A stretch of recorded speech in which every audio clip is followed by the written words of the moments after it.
That's behind your back. You don't get to argue with me. I am not resisting. You are arresting a black woman for moving her own recycling bin. You refuse to comply, you go to jail. That's how this works. No, officer. That's how your career ends. Judge Evelyn Vance froze her gloved hands deep in the rich, dark soil of her flower bed. Just seconds ago, the only sound in the world had been the gentle hum of a bumblebee navigating her prize-winning hydrangeas and the distant rhythmic chugging of a sprinkler 2 lawns over. Now her heart hammered a frantic rhythm against her ribs. She slowly raised her head, adjusting the wide brim of her straw gardening hat, squinting against the harsh glare of the mid-morning sun. Standing at the edge of her driveway was a police cruiser, its lights flashing silently, cutting jagged blue and red shapes into the tranquil neighborhood atmosphere.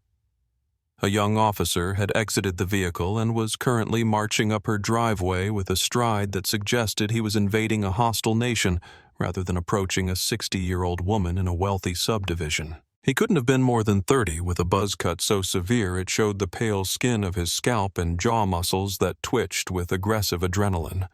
His name tag, gleaming in the sun, read Miller. "I said step away from the bin." Officer Miller barked again, his hand resting ominously near his holster. Evelyn slowly stood up, brushing the dirt from the knees of her worn-out gray sweatpants.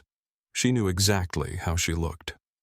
She was wearing an oversized T-shirt from a charity 5K run she'd sponsored 5 years ago, stained with mulch, and her hair was tied back in a messy practical bun.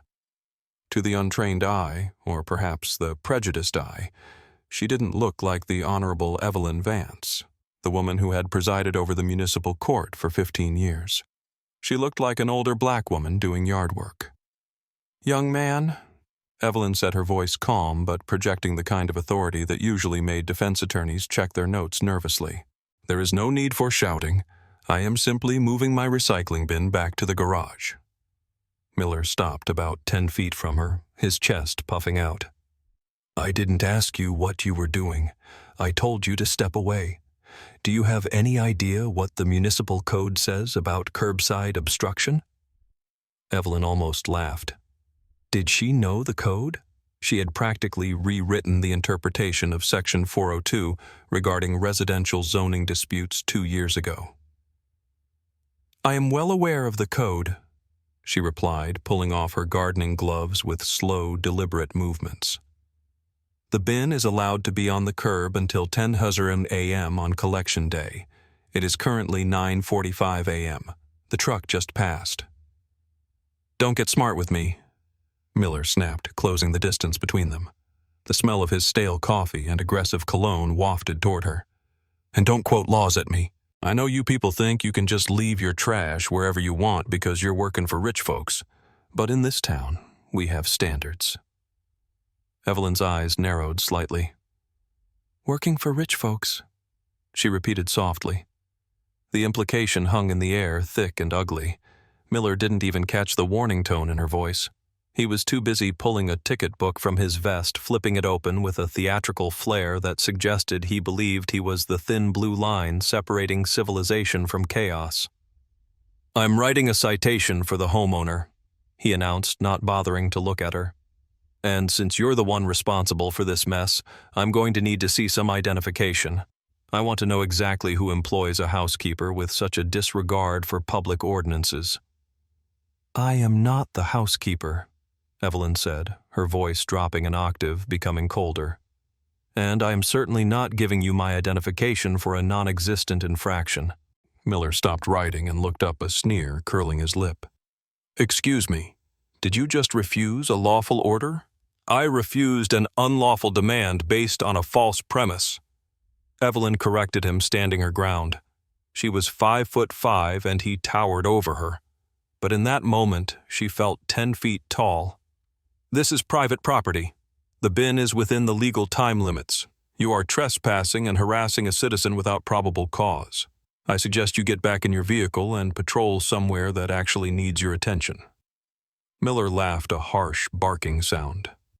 "Oh, we've got a lawyer here, do we? Or do you just watch a lot of TV?" He took a step closer, entering her personal space. Listen to me, lady. I don't care who you work for.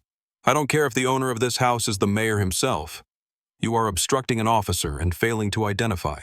Now, give me your ID, or we're going to take a ride downtown, and I promise you your boss isn't going to be happy when he has to bail his maid out of jail. Evelyn took a deep breath, fighting the urge to pinch the bridge of her nose. It was a headache she knew well, the headache of dealing with incompetence wrapped in arrogance. "Officer Miller," she said, reading his tag again to ensure it was burned into her memory. "I am going to walk into my house, get my identification to prove residence, and then I am going to make a phone call. You will wait right here." "You're not going anywhere," Miller shouted, sidestepping to block her path to the front door. "You think I'm stupid? You go in there, you lock the door, or you flush whatever drugs you've got on you. I know the drill." Evelyn stared at him, incredulous. "Drugs over a recycling bin?" "I've seen it 100 times," Miller said, his hand twitching near his belt again. "Aggressive behavior, dilated pupils.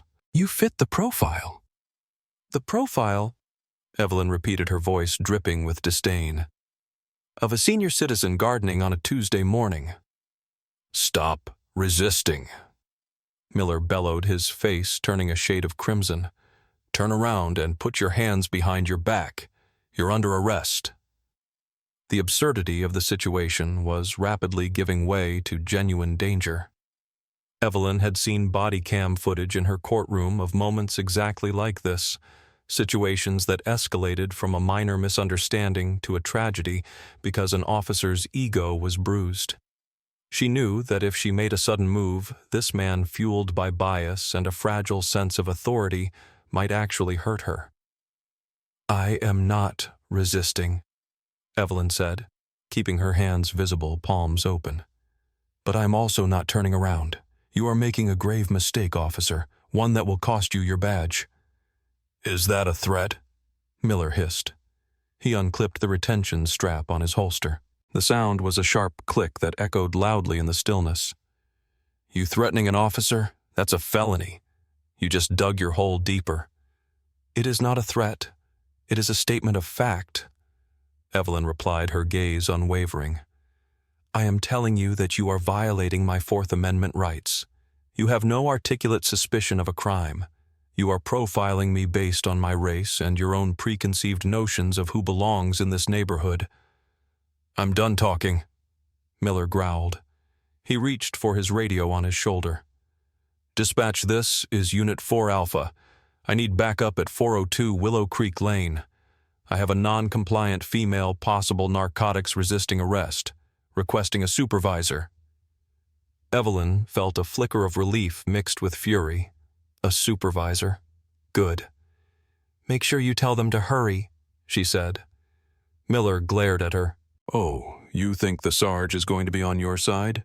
You think because you use big words, you're going to talk your way out of this lady when the cuffs go on? Nobody cares what you have to say." He pulled a pair of handcuffs from his belt, the metal jingling menacingly. "Last chance. Turn around." Evelyn remained planted like an oak tree. "I will not." Miller lunged forward, grabbing her left wrist with a grip that was unnecessarily painful. He twisted her arm behind her back, forcing her upper body forward. Evelyn gasped, pain shooting through her shoulder, but she didn't scream. She wouldn't give him the satisfaction. "You are hurting me," she stated, her voice tight with pain but controlled. "I have not assaulted you. I am not fleeing. This use of force is excessive." "Stop fighting me!" Miller yelled for the benefit of the neighbors, though she wasn't fighting at all. He shoved her against the hood of his cruiser, the metal hot against her cheek. From her vantage point, pressed against the warm metal of the police car, Evelyn could see the curtains twitching in the house across the street. Mrs. Gable was watching, probably recording. Good. Evidence was essential. Miller was breathing heavily, pressing his weight into her back, pinning her down as if she were a violent felon. "You people never learn," he muttered into her ear, his voice low and venomous. "Always have to do it the hard way. Now I have to book you impound whatever evidence I find and ruin your whole day, all because you couldn't show a little respect. Respect is earned, officer. Evelyn managed to say, her face pressed against the hood. And you are currently in a deficit. Sirens wailed in the distance, growing louder. Miller smirked, though she couldn't see it. She could hear it in his tone. That's the cavalry. You're done. The sirens cut off as a second cruiser turned onto the street, pulling up sharply behind Miller's car. This vehicle was an SUV marked with the bold stripes of a supervisor. The door opened and heavy boots hit the pavement. Miller finally eased the pressure off Evelyn's back but kept a tight grip on her wrist, keeping her bent over the hood. "Over here, Sarge," Miller called out, his voice full of righteous indignation. "She's been combative since I arrived. Refused to ID, threatened me the whole 9 yards. Evelyn craned her neck to see the newcomer. Sergeant Reynolds. She knew him. Not personally, perhaps, but she knew the type. He was a veteran gray at the temples, moving with a weary, heavy gait that spoke of decades on the force. He didn't have the frantic energy of Miller.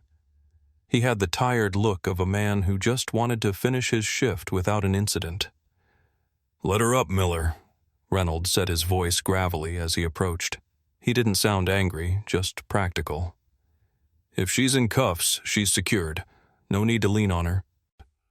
"She's not cuffed yet, Sarge. She was fighting me," Miller lied smoothly.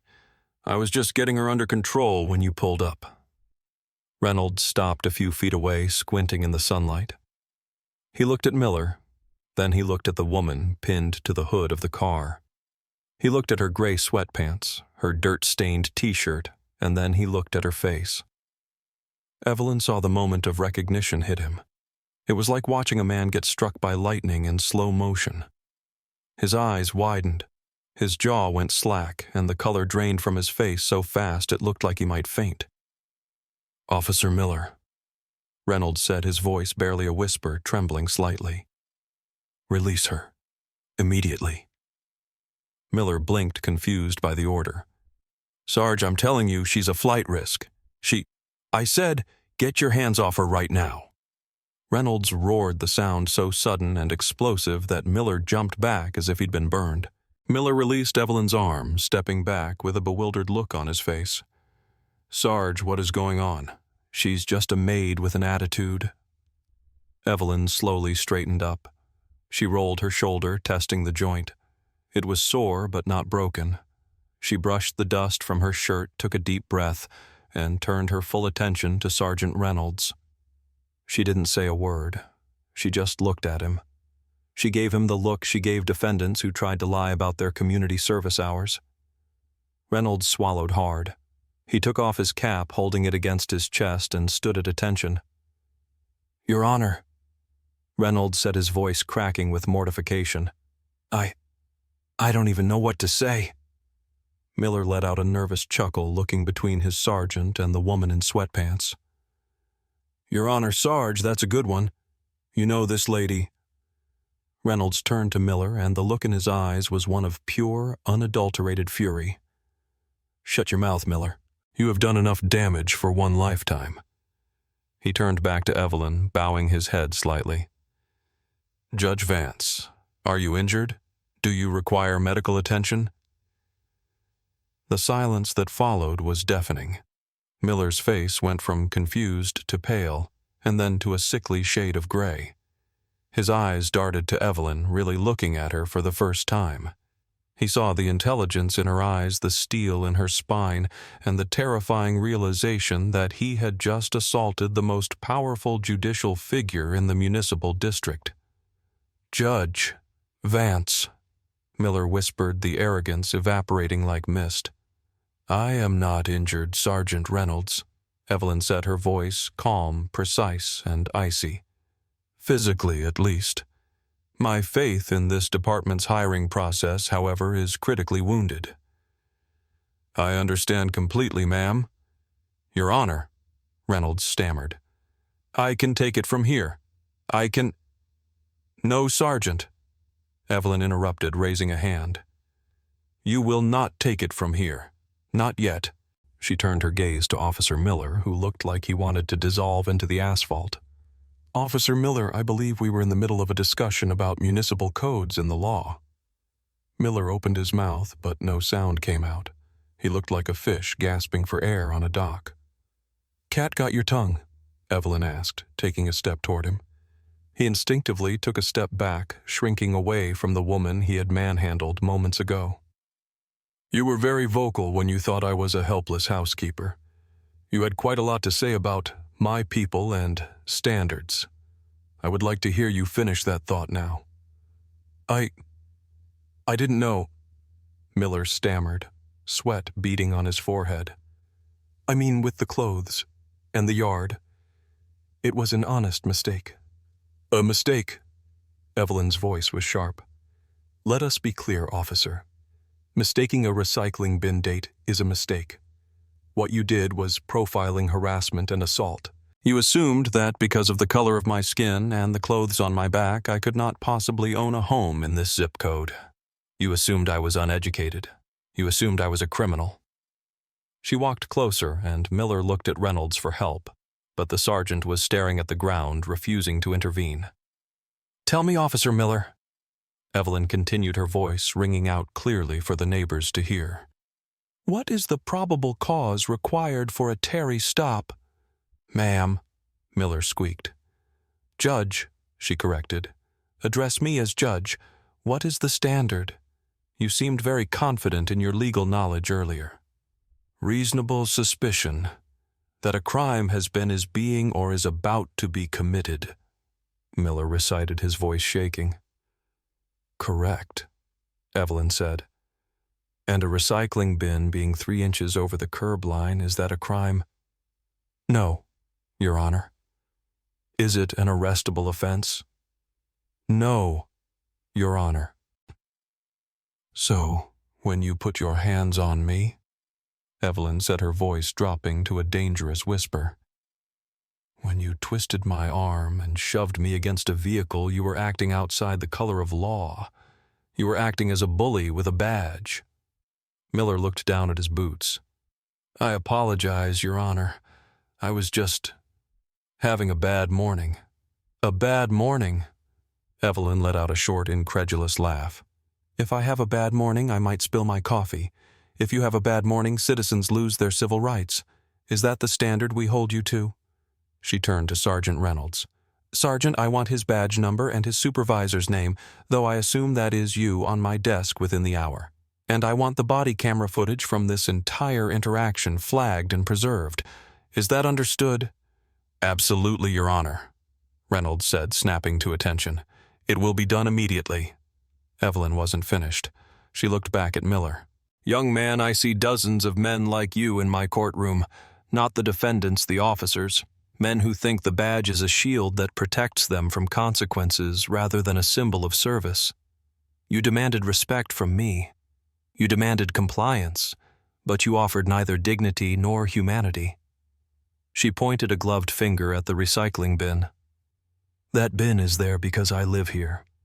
I worked for 40 years to live here, and I will not be made to feel like an intruder in my own home by a child in a uniform who thinks power is about intimidation." Miller was trembling now. The reality of his situation was settling in. This wasn't just a reprimand. This was the end of his career. "Sergeant Reynolds," Evelyn said, shifting her tone to pure business. "Is this officer currently fit for duty?" Reynolds looked at Miller with disgust. "No, Your Honor, he is not."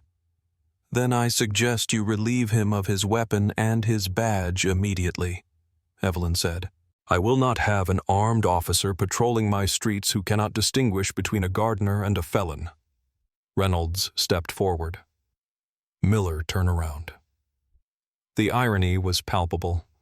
Miller turned around slowly, much slower than he had forced Evelyn to. Reynolds reached out and unclipped the badge from Miller's chest, then removed his service weapon. "You're suspended pending an internal investigation," Reynolds stated formally. "Get in the passenger seat of my unit. We'll have a tow truck come for your cruiser." Miller slumped, looking small and defeated.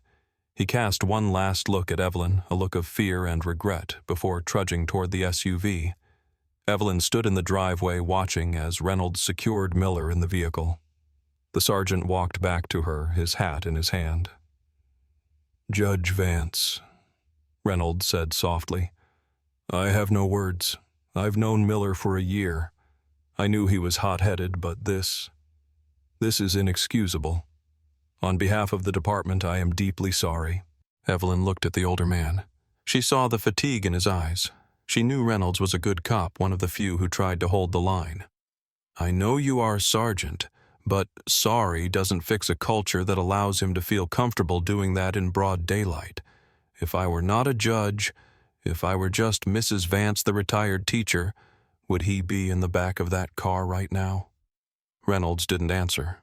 He couldn't. They both knew the answer. "Handle it, Sergeant," Evelyn said quietly. "Or I will." "I will, Your Honor. You have my word." Reynolds gave a sharp nod, put his hat back on, and walked to his SUV. As the police vehicle drove away, silence returned to Willow Creek Lane. The neighbors slowly retreated from their windows. The bees returned to the hydrangeas. Evelyn stood there for a long moment, the adrenaline fading, leaving her feeling tired and old. She looked at her hands. They were still trembling slightly.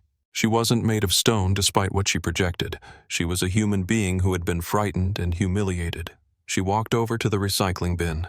With a heavy sigh, she pulled it back up the driveway, the plastic wheels rumbling against the concrete. She parked it in the garage and hit the button to close the door. Walking back into her garden, she knelt down into the dirt again.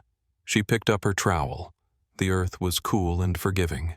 It didn't care about titles or badges or skin color. It just gave back what you put into it. She dug into the soil, planting a new bulb.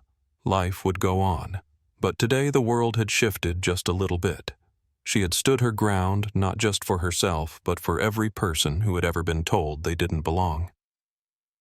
As Evelyn sat there amidst the blooming flowers, the weight of the morning settled over her, not as a burden, but as a reminder of the fragility of justice. It is easy to assume that status protects us, but dignity is something we must carry internally, regardless of how the world sees us. The badge does not make the man, just as the robe does not make the judge. It is our actions, our humility, and our humanity that define us. When we strip away the uniforms and the titles, we are all just people standing in the sun, hoping to be treated with respect. Have you ever been judged by your appearance rather than your character? How would you have reacted if you were in Judge Vance's shoes? Let me know in the comments below. I read every single one.